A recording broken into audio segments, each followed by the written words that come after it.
बिस्मिल्लाहिर्रहमानिर्रहीम। अब हम कुछ इम्पोर्टेंट ऑर्गेनिक नेम रिएक्शंस के ऊपर सीरीज़ ऑफ लेक्चर स्टार्ट कर रहे हैं और मैं समझता हूँ कि नेम रिएक्शन स्टार्ट करने से पहले एक इम्पोर्टेंट कॉन्सेप्ट इनोल्स का जो है इसको क्लियर होना चाहिए। पहला लेक्चर्स जो है वो इनोल्स के मुतल्लिक होगा कि इनोल्स क्या होते हैं और किस तरह से बनते हैं। एक फिनामना जिसके मुतल्लिक आप लोगों को वाक़फ़ियत होगी टाटोमेरिज्म। टाटोमेरिज्म में हम कहते हैं कि इंट्रामोलिक्यूलर प्रोटॉन शिफ्टिंग होती है एक एटम से दूसरे एटम की तरफ, और जब ये फिनामना कार्बोनिल कंपाउंड्स के अंदर हो रहा होता है तो कार्बोनिल कंपाउंड के अंदर जब इंट्रामोलिक्यूलर प्रोटॉन शिफ्टिंग होती है तो दूसरी चीज़ जो फॉर्म होती है यानी उस इंट्रामोलिक्यूलर प्रोटॉन शिफ्टिंग के नतीजे में उसको हम इनोल कहते हैं। और इनोल जो नाम है इसके पीछे रीज़न जो है वो क्या है, इनोल के नाम के दो हिस्से हैं, एक ईन और एक ओल। ईन जो है ये अल्कीन से है यानी कार्बन कार्बन डबल बॉन्ड, और ओल जो है ये अल्कोहलिक फंक्शनल ग्रुप के लिए नाम यूज़ किया जाता है। इनोल हम इसको इसलिए कहते हैं क्योंकि इसमें एक कार्बन कार्बन डबल बॉन्ड होता है और एक OH फंक्शनल ग्रुप मौजूद होता है। ये वाला फिनामना कार्बोनिल कंपाउंड्स के अंदर अबंडेंटली देखने को मिलता है। यानी आप जो पहली एग्जांपल आपको नज़र आ रही है ये एक कीटोन है, ये आप स्टार्ट में देखें यहाँ पे आपको एक कीटोन जो है वो नज़र आ रही है, और इस कीटोन में जब इंट्रामोलिकुलर प्रोटॉन शिफ्टिंग हुई, यानी ये प्रोटॉन शिफ्टिंग किस तरह से हुई, ये जो दो हाइड्रोजन आपको ऊपर बने हुए नज़र आ रहे हैं इनमें से एक हाइड्रोजन जो है वो इस ऑक्सीजन ने अपने पाई बॉन्ड की हेल्प से खींच लिया तो ये इसकी नई शक्ल बन गई। यानी आप देखें कि जो पहला कंपाउंड है उसमें इस कार्बन के साथ दो हाइड्रोजन जुड़े हुए हैं, लेकिन जो प्रोटॉन शिफ्टिंग हुई तो उसके नतीजे में जो चीज़ बनी उसमें एक हाइड्रोजन रह गया और एक हाइड्रोजन जो है वो ऑक्सीजन के ऊपर शिफ्ट हो गया, और एज आ रिज़ल्ट एक कार्बन कार्बन डबल बॉन्ड पैदा हो गया। अब ये जो चीज़ फार्म हुई है ये इनोल फार्म है, यानी जो पहले जहाँ से हमने स्टार्ट किया वो कीटो फार्म थी और ये फार्म जो है ये इनोल फार्म है। इनोल अब देख लें इसमें आपको कार्बन कार्बन डबल बॉन्ड भी नज़र आ रहा है और एक OH भी नज़र आ रहा है। तो जहाँ पे भी कीटोन्स यानी या कार्बोनिल कंपाउंड जितने भी हैं जिनमें एल्डिहाइड भी आ गए, कीटोन्स भी आ गए और जो कार्बोक्सिलिक एसिड के डेरिवेटिव्स हैं वो भी आ गए, वहाँ पे आपको ये वाला फिनामना जो है वो देखने को मिलता है। यानी कीटो फार्म के साथ साथ आपको इनोल फार्म जो है वो भी किसी हद तक मौजूद होती है। और आप ये याद रखें बात कि कीटो फार्म और इनोल फार्म जो है इनके दरमियान एक्विलिब्रियम एक्सिस्ट करता है, और जो आपको एरो यहाँ पे नज़र आ रहा है वो भी एक्विलिब्रियम वाला एरो है। लेकिन इस एग्जांपल में लास्ट में नहीं कि ये एरो का साइज़ जो है वो आपको बता रहा हो कि रेशो किसका कितना है। तो आप ये वाली बात याद रखें कि कार्बोनिल कंपाउंड जहाँ भी होते हैं उनमें ये वाला फिनामना होता है कि इंट्रामोलिकुलर प्रोटॉन शिफ्टिंग होती है, जिसके नतीजे में एक दूसरी फार्म भी उनकी बन जाती है जिसको हम इनोल कहते हैं, जिसमें एक कार्बन कार्बन डबल बॉन्ड होता है और एक जो है वो OH ग्रुप मौजूद होता है। ये फिनामना एल्डिहाइड कीटोन्स के अलावा कार्बोक्सिलिक एसिड के डेरिवेटिव्स में भी देखने को मिलता है।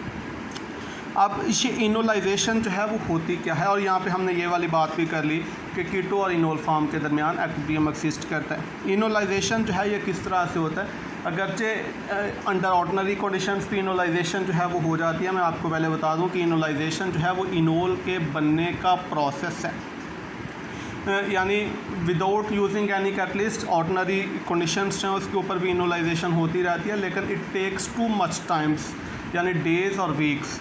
लेकिन अगर एडेड प्रोसेस हो यानी आप कोई कैटलिस्ट ऐड कर दें तो ये प्रोसेस जो है वो बूस्ट हो जाता है और ज़्यादा स्पीड से इनोल जो है वो बनता है। अब कौन से कैटलिस्ट जो हैं वो यूज़ किए जा सकते हैं, तो इनोलाइजेशन जो है ये एसिड कैटलाइज्ड हो सकती है, बेस कैटलाइज्ड हो सकती है।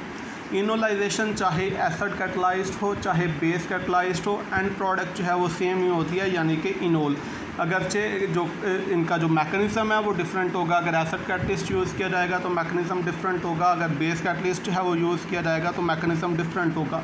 नीचे दोनों तरह की इनोलाइजेशन आपको नज़र आ रही है, यानी एसिड कैटलाइज्ड भी और बेस कैटलाइज्ड भी, दोनों के अंदर जो स्टेप्स हैं वो डिफरेंट होते हैं। यानी सबसे पहले आप एसिड कैटलाइज्ड एनोलाइजेशन है उसको हम देख लेते हैं। ये आपको एक एल्डिहाइड नज़र आ रही है, नीचे यहाँ पे एल्डिहाइड आपको एक नज़र आ रही है, तो ये वाली एल्डिहाइड। तो आप पहला स्टेप इसमें देखें कि सबसे पहले जो कार्बोनिल ऑक्सीजन है वो एसिड में से प्रोटॉन पिक करती है, यानी H3O+ जो है वो कोई एसिड है। तो ऑक्सीजन सबसे पहले वहाँ से प्रोटॉन पिक करेगी, तो ऑक्सीजन के ऊपर पॉजिटिव चार्ज आ जाएगा, साथ उसके हाइड्रोजन जुड़ जाएगा। ये पहला स्टेप होता है इनोलाइजेशन का, एसिड कैटलाइज्ड इनोलाइजेशन जो है उसमें क्या होता है कि जो कार्बोनिल ऑक्सीजन है वो प्रोटॉन ले लेती है एसिड से।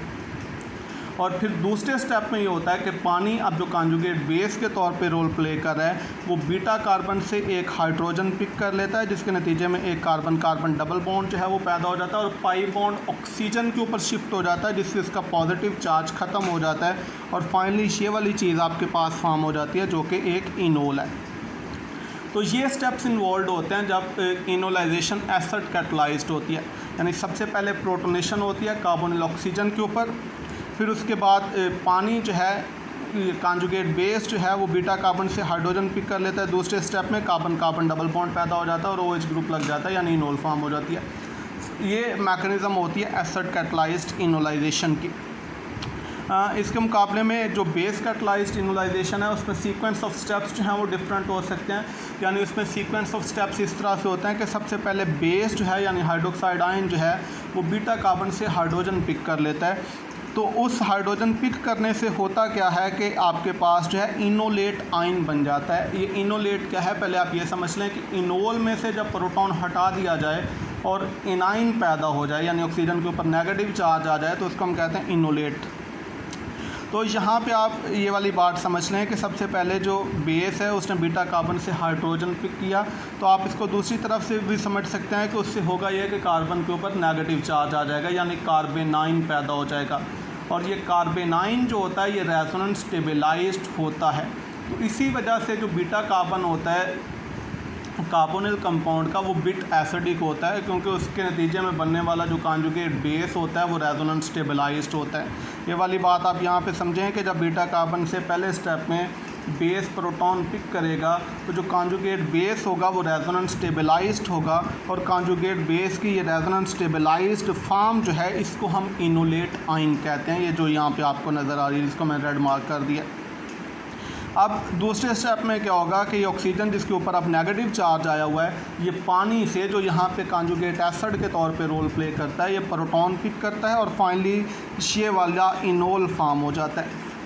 सो जो एसिड हो या बेस हो कैटलिस्ट वो दोनों तरह से इनोल जो हैं वो पैदा करवाए जा सकते हैं। जो सीक्वेंस ऑफ स्टेप्स हैं वो डिफरेंट हो सकते हैं, यानी एसिड कैटलाइज में पहले प्रोटोनेशन होती है ऑक्सीजन के ऊपर, फिर प्रोटॉन जाता है बीटा कार्बन से जिससे इनोल बनता है, जबकि बेस कैटलाइज में पहले बीटा कार्बन से हाइड्रोजन जाता है कार्बेनाइन जो कि रेजोनेंस स्टेबलाइज्ड होता है जिसको हम इनोलेट कहते हैं, और फिर ऑक्सीजन नेगेटिवली चार्ज जो है वो पानी से प्रोटॉन पिक करती है और इनोल फॉर्म होता है। सो इनोलाइजेशन जो है वो एसिड कैटलिस्ट यूज़ करके भी करवाई जा सकती है और बेस कैटलिस्ट यूज़ करके भी करवाई जा सकती है।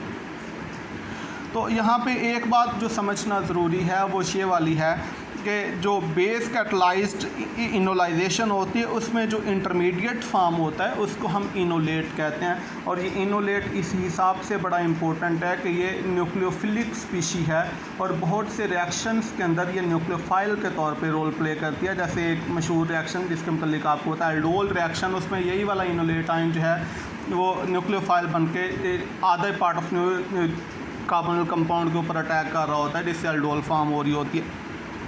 तो आप ये वाली बात समझ लें कि जो बेस कैटलाइज्ड इनोलाइजेशन होती है उसके अंदर जो इंटरमीडिएट फॉर्म होता है उसको हम इनोलेट कहते हैं। इसको आप अच्छे से समझ लें। अच्छा, ये वाली बात आप याद रखें कि ये जो इनोलाइजेशन का प्रोसेस है चूँकि ये रिवर्सिबल है, चूँकि एक्विलिब्रियम एग्जिस्ट कर रहा होता है दोनों चीज़ों के दरमियान, सो ये रिवर्सिबल प्रोसेस है। और रिवर्सिबल रिएक्शन के मतलब आप लोगों को एक बात पता है कि रिएक्शन जो है can be started from both ways, यानी रिएक्शन को आप कीटो फॉर्म वाली साइड से भी शुरू करवा सकते हैं और इनोल फॉर्म वाली साइड से भी स्टार्ट करवा सकते हैं। ये कॉन्सेप्ट आपको ऑलरेडी क्लियर है कि जो रिवर्सिबल रिएक्शन होता है it can be started from both sides. So हम यहाँ पे ये बात कर रहे हैं कि इनोलेट आयन जो है ये बेसिकली इंटरमीडिएट है between keto form and enol form. So इसका मतलब ये है कि इनोलेट जो है ये बन सकता है कीटो फॉर्म से भी और इनोल फॉर्म से भी, और ये जो इनोलेट है चूँकि इंटरमीडिएट है तो आप देखें कि जब कीटो फॉर्म से इंटरमीडिएट बनना है इनोलेट वो किस तरह से बनेगा कि बेस जो है हाइड्रोक्साइड आयन जो है वो बीटा कार्बन से जब हाइड्रोजन पिक कर लेगा तो उससे इनोलेट बन जाएगा, यानी कार्बेनाइन बनेगा जो कि रेजोनेंस स्टेबलाइज्ड होगा और इनोलेट बन जाएगा दिस वन। और यही इनोलेट जो है वो इनोल साइड से भी बन सकता है, अगरचे तरीक़ेकार जो है वो थोड़ा डिफरेंट होगा। इनोलेट से किस तरह से बने इनोल से इनोलेट किस तरह से बनेगा कि अब बेस हाइड्रोजन जो पिक करेगा वो ऑक्सीजन से करेगा, यानी जब ऑक्सीजन से वो हाइड्रोजन पिक करेगा तो फिर भी इनोलेट जो है वो बन सकता है। तो ये वाली बात आप ज़हन में रखें कि जो बेस कैटलाइज्ड इनोलाइजेशन होती है उसके अंदर इनोलेट जो है वो इंटरमीडिएट होता है, और ये इंटरमीडिएट कीटो फॉर्म से भी बन सकता है और इनोल फॉर्म से भी फॉर्म हो सकता है। और दूसरी बात हमने ये वाली बात कर ली जो पहले भी हमने किया है कि असल में ये किस वजह से इनोलेट बनता है। ये नीचे जो आपको इक्वेशन नज़र आ रही है इस पर आप गौर करें, फिर से आपको एक एल्डिहाइड नज़र आ रहा है यहाँ पे।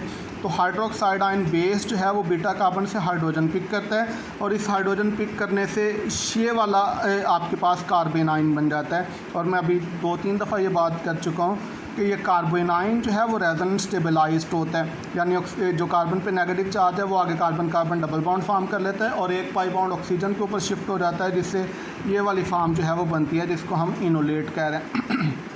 तो इनोलेट जो है ये बड़ी इंपॉर्टेंट स्पीशी है, और ये बेस कैटलाइज्ड जो प्रोसेस होता है उसके अंदर बन रही होती है, और इनोलेट आयन जो है ये रेजोनेंस स्टेबलाइज्ड होता है। अच्छा जी, अब हम ये वाली बात कर लेते हैं कि ये इनोल और इनोलेट्स जो हैं इनके कुछ हम समराइज़ करेंगे कि कहाँ कहाँ पे इनोल और इनोलेट बनते हैं। तो एक जनरल सी बात आप यूँ समझ सकते हैं कि वो सारे ऑर्गेनिक कंपाउंड जिनके अंदर इलेक्ट्रॉन विदड्राइंग ग्रुप जो है वो लगा हुआ हो, और कम से कम एक पाई बॉन्ड उनके अंदर ऐसा हो which is joint to a saturated carbon, और उस कार्बन के साथ भी कम से कम एक हाइड्रोजन जो है वो मौजूद होना चाहिए, तो वो इनोल और इनोल फार्म कर सकते हैं न्यूट्रल या एसिडिक सोल्यूशन के अंदर। बेसिक सोल्यूशन के अंदर क्या सीन होता है इसको भी हम डिस्कस करते हैं। सो यानी ये आप एक जनरल सी बात समझ सकते हो कि इनोल्स और इनोलेट जो हैं वो कहाँ कहाँ पे बनते हैं। वो सारे ऑर्गेनिक कंपाउंड जिनके अंदर इलेक्ट्रॉन विदड्राइंग ग्रुप लगा हो और एटलीस्ट एक पाई बॉन्ड ऐसा हो जो कि सैचुरेटेड कार्बन के साथ जुड़ा हुआ हो, और वो सैचुरेटेड कार्बन जो है फिर उसके साथ एटलीस्ट एक हाइड्रोजन मौजूद होना चाहिए। तो ऐसे सारे कंपाउंड जो हैं वो न्यूट्रल और एसिडिक सोल्यूशन के अंदर इनोल्स फार्म कर सकते हैं। ये वाली बात आप ध्यान में रखें, यानी यह समरी हो गई है कि किस तरह से इनोल्स जो हैं इनोलेट बनते हैं। तो यहाँ पे हम जो हैं वो समरी डिस्कस कर लेते हैं कुछ। हाँ जी, तो सबसे पहले आप देखें स्टार्ट में जो पहली एग्जांपल है ये एक कीटोन है, ये कीटोन है और ये इनोलाइजेबल है, यानी इसमें आप देखें कि आपको वो सारी चीज़ें नज़र आ रही हैं जो हम बात कर रहे हैं, यानी इलेक्ट्रॉन विदड्राइंग कार्बोनिल ग्रुप भी मौजूद है पाई बॉन्ड के साथ, और उसके नेबर में एक ऐसा कार्बन भी है सैचुरेटेड जिसके पास हाइड्रोजन है। यानी आप गौर कर लें इस पर, ये electron withdrawing group carbon double bond oxygen जो है इसके नेबर में एक सैचुरेटेड कार्बन है जिसके साथ हाइड्रोजन जुड़ा हुआ है। इसका मतलब कि ये इनोलाइजेबल कीटोन है। तो अब इसमें इनोल बन सकता है, इनोलेट बन सकता है। इसकी इनोल जो है वो किस तरह की होगी, ये इसकी इनोल बनेगी, यानी ऑक्सीजन के साथ हाइड्रोजन चला जाएगा और कार्बन कार्बन डबल बॉन्ड बन जाएगा, और जब OH से प्रोटॉन चला जाएगा तो फिर ये इनोलेट आयन बन जाएगा। तो हम कुछ और एग्जांपल भी देख लेते हैं। तो ये एक कीटोन थी जिससे इनोल और इनोलेट आयन हमने बनाया। आगे फिर जो दूसरी एग्जांपल है उसमें भी आपको एक कीटोन नज़र आ रही है, ये 2-ब्यूटानोन है जो एक कीटोन है। इसमें आप देखें अगेन जो है वो इलेक्ट्रॉन विदड्राइंग कार्बोनिल ग्रुप नज़र आ रहा है, और उसके दोनों तरफ एक एक सैचुरेटेड कार्बन ऐसा है जिसके साथ हाइड्रोजन है। सो कंडीशन जो है वो फुलफ़िल हो रही हैं, यानी इलेक्ट्रॉन विदड्राइंग कार्बोनिल ग्रुप भी मौजूद है, उसके नेबर में एक ऐसा सैचुरेटेड कार्बन, एक नहीं इनफैक्ट यहाँ पे 2 नेबर में ऐसे सैचुरेटेड कार्बन हैं जिनके साथ हाइड्रोजन जुड़ा हुआ है। तो इसका मतलब है कि इनोल जो है वो बन सकते हैं। अब यहाँ पे आप याद रखें कि चूँकि इसके नेबर में 2 इस तरह के हाइड्रोजन है जो कि 2 इस तरह के कार्बन है सैचुरेटेड जिनके साथ हाइड्रोजन जुड़ा हुआ है, तो 2 डिफरेंट तरह के इनोल्स जो हैं वो फॉर्म हो सकते हैं। यानी एक इनोल ये वाला बन सकता है इससे, और एक इनोल जो है वो ये वाला बन सकता है, यानी ये हाइड्रोजन उस कार्बन के दोनों तरफ से जो है वो जा सकता है। तो उसके नतीजे में 2 डिफरेंट इनोल्स की पॉसिबिलिटीज़ हैं, और ये दोनों डिफरेंट इनोल्स हैं। इनमें बुनियादी तौर पे फ़र्क क्या है आप गौर करें तो इनमें पोजीशन ऑफ डबल बॉन्ड का फ़र्क है, यानी आप थोड़ा सा इस पे देखें तो जो इनोल्स के अंदर जो बुनियादी डिफरेंस है दोनों के, वो पोजीशन ऑफ डबल बॉन्ड का है। यानी ये दोनों जो इनोल्स हैं वो एक दूसरे के रेजियो आइसोमर्स हैं। तो ये जो 2-ब्यूटानोन है इसमें 2 इनोल्स पॉसिबल हैं जो कि दोनों एक दूसरे के रेजियो आइसोमेरिक प्रोडक्ट्स हैं, और इसी तरह से ये 2 इनोलेट आयन जो हैं वो इससे बन सकते हैं। अब इससे निचली एग्जांपल जो है इसमें हमने एक एल्डिहाइड जो है वो लिया हुआ है, और ये भी इनोलाइजेबल एल्डिहाइड है। आप समझ सकते हैं किस तरह से इनोलाइजेबल है, यानी इसमें भी आपको कार्बोनिल फंक्शनल ग्रुप जो है वो नज़र आ रहा है। उसके नेबर में एक ऐसा सैचुरेटेड कार्बन है जिसके पास हाइड्रोजन मौजूद है। सो यहाँ पे भी इनोलाइजेशन जो है पॉसिबल है, मतलब इसका ये वाला जो है वो इनोल बन जाएगा और ये इसकी इनोलेट आयनों का। अब इसके बाद आप देखें कि जो कार्बोक्सिलिक एसिड हैं उसके जितने डेरिवेटिव्स हैं वहाँ पे भी इनोल्स और इनोलेट आयन बनने की पॉसिबिलिटी है। और जो बड़ा इजी इस तरह का कार्बोक्सिलिक एसिड का डेरिवेटिव हमें नज़र आता है वो हैं एस्टर्स। यानी एस्टर्स जो हैं उनमें वेरी मच ये पॉसिबिलिटी होती है कि इनोल और इनोलेट आयन्स जो हैं वो बना सकते हैं। लेकिन आप यहाँ पे थोड़ी सी ये वाली बात ज़हन में रखें कि जो एस्टर्स की इनोलाइजेशन है वो वाटर में कैरी आउट नहीं की जा सकती। उसकी रीज़न भी आप समझ सकते हैं कि एस्टर जो है वो पानी के साथ हाइड्रोलाइज हो जाता है, टूट जाता है, जिसके नतीजे में कार्बोक्सिलिक एसिड और अल्कोहल बन जाता है। और वो इसलिए जो है वो उसकी ब्रेक डाउन होती है, यानी हाइड्रोलिसिस इसलिए होती है कि पानी चूँकि न्यूक्लियोफाइल है वो कार्बन के ऊपर जो है वो न्यूक्लियोफाइल बन के अटैक कर देता है, जिससे इसकी हाइड्रोलिसिस हो जाती है एस्टर की, और वो कार्बोक्सिलिक एसिड और अल्कोहल बन जाता है।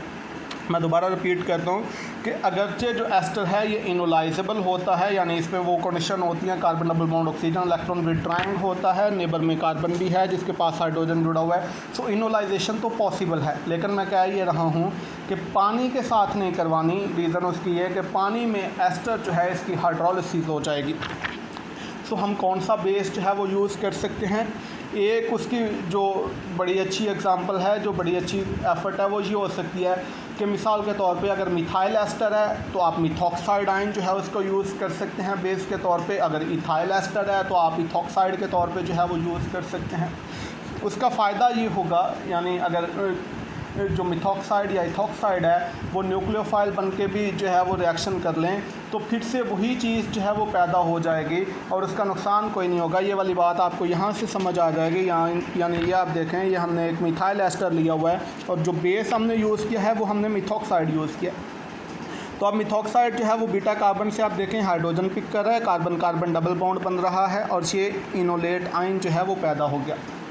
लेकिन अगर यही वाला जो मिथॉक्साइड है ये न्यूक्लियोफाइल बन के कार्बोनिल कार्बन के ऊपर अटैक करे, यानी इस एग्जांपल में आप देख सकते हैं तो जो स्पीशी बन रही है वो फिर से मिथॉक्साइड बन रही है, यानी स्टार्टिंग मटेरियल और जो प्रोडक्ट है वो सेम है, तो आपको नुकसान जो है वो कोई नहीं होगा।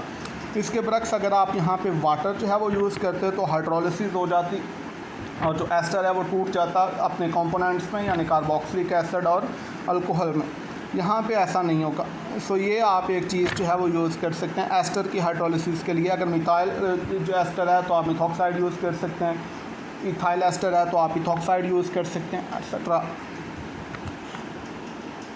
अच्छा जी, अब हम बात करते हैं थोड़ी कार्बोक्सिलिक एसिड्स की। आप ये वाली बात समझ लें कि कार्बोक्सिलिक एसिड्स में जो इनोलाइजेशन है वो पॉसिबल नहीं होती। इसकी रीज़न हम समझ लेते हैं। अब देखें, जो इनोलाइजेशन है उसमें हम यही वाली बात करते हैं कि जो बीटा कार्बन है उसके साथ जुड़ा हुआ हाइड्रोजन जो है वो एसिडिक हाइड्रोजन होता है, जिससे वो निकल जाता है बेस के साथ और इनोलेट आयन जो है वो पैदा हो जाता है।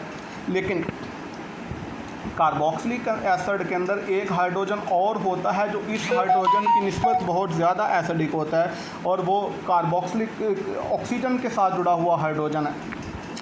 सो बेस बजाय इसके कि बीटा कार्बन से हाइड्रोजन पिक कर ले, उसके लिए जो प्रेफर्ड साइट ऑफ अटैक है वो वाला हाइड्रोजन है जो कि ऑक्सीजन के साथ जुड़ा हुआ है, जो कि ऑब्वियसली ज़्यादा एसिडिक है कंपेयर टू उस हाइड्रोजन के जो कि कार्बन के साथ जुड़ा हुआ है। तो आप देखें मिथाइल ये वाला हाइड्रोजन यहाँ पे पिक नहीं करेगा, यानी वो हाइड्रोजन जो बीटा कार्बन के साथ जुड़ा हुआ है वो पिक नहीं करेगा, क्योंकि वो हाइड्रोजन उतना एसिडिक नहीं है जितना ये वाला हाइड्रोजन एसिडिक है, दिस वन। सो बेसिकली जो बेस है वो ऑक्सीजन के साथ जुड़े हुए हाइड्रोजन को पिक करेगा, जिसके नतीजे में कार्बोक्सिलेट आयन पैदा होगा, ना कि इनोलेट। तो इस वजह से ऑक्सीजन की जो कार्बोक्सिलिक एसिड्स हैं उनकी बेस कैटलाइज्ड इनोलाइजेशन पॉसिबल नहीं होती। क्योंकि बेस जो है वो बजाय इसके कि बीटा कार्बन का हाइड्रोजन पिक करे, वो प्रेफर करता है कि वो ऑक्सीजन के साथ जुड़े हुए हाइड्रोजन को पिक करे। हाँ, जो कार्बोक्सिलिक एसिड्स हैं, एसिड कैटलाइज इनकी इनोलाइजेशन पॉसिबल है, जिसके नतीजे में इन डाइओल बनेगी। मैं रिपीट कर रहा हूँ, एसिड कैटलाइज्ड इनकी जो है वो पॉसिबल है इनोलाइजेशन, जिसके नतीजे में इन डाइओल बनेगी। नीचे वाली एग्जांपल में आपको यही चीज़ नज़र आ रही है, क्योंकि यहाँ पे अब ये खतरा नहीं है कि पहले स्टेप में जो है वो हाइड्रोजन उसने पिक करना है। यहाँ पे तो हाइड्रोजन पिक नहीं होगा पहले स्टेप में, बल्कि प्रोटोनेशन होगी ऑक्सीजन के ऊपर। यानी जब कार्बोक्सिलिक एसिड में एसिड डालोगे आप, स्ट्रॉन्ग एसिड, तो वो प्रोटोनेट कर देगा कार्बोक्सिलिक एसिड को, यानी ऑक्सीजन जो है उसकी प्रोटोनेट हो जाएगी, और ये चीज़ जो है वो पैदा हो जाएगी यहाँ पे दिस वन। और अब दूसरे स्टेप में कॉन्जुगेट बेस जो है वो बीटा कार्बन से हाइड्रोजन पिक करेगा, तो ये इन डाइओल फॉर्म होगी। तो ये वाली बात आप समझ लें कि कार्बोक्सिलिक एसिड्स जो हैं बेस कैटलाइज्ड, उनकी इनोलाइजेशन पॉसिबल नहीं होती, लेकिन एसिड कैटलाइज्ड जो इनोलाइजेशन है उसमें डाइओल बन जाता है, वो पॉसिबिलिटी यहाँ पे है। अब इसी तरह के कार्बोक्सिलिक एसिड का एक और अमाइड जो एक और डेरिवेटिव जो है वो अमाइड्स, वहाँ पे भी इनोलाइजेशन बेस कैटलाइज इसलिए पॉसिबल नहीं होती क्योंकि जो एमाइड्स हैं उनकी भी वो भी काफ़ी हद तक जो हैं वो एसिडिक होते हैं, और अमाइड्स में भी जो कार्बन के साथ जुड़ा हुआ हाइड्रोजन है वो इतना एसिडिक नहीं होता जितना नाइट्रोजन के साथ जुड़ा हुआ हाइड्रोजन जो है वो एसिडिक होता है। आप इस बात को यूँ समझ रहे हैं कि अगर कार्बन में से हाइड्रोजन निकलेगा तो वो नेगेटिव चार्ज जो अब आना है वो कार्बन के ऊपर आना है, और अगर नाइट्रोजन से हाइड्रोजन निकलेगा तो नेगेटिव चार्ज जो है वो किसके ऊपर आना है, नाइट्रोजन के ऊपर। और नाइट्रोजन जो है can better accommodate electron compare to carbon के।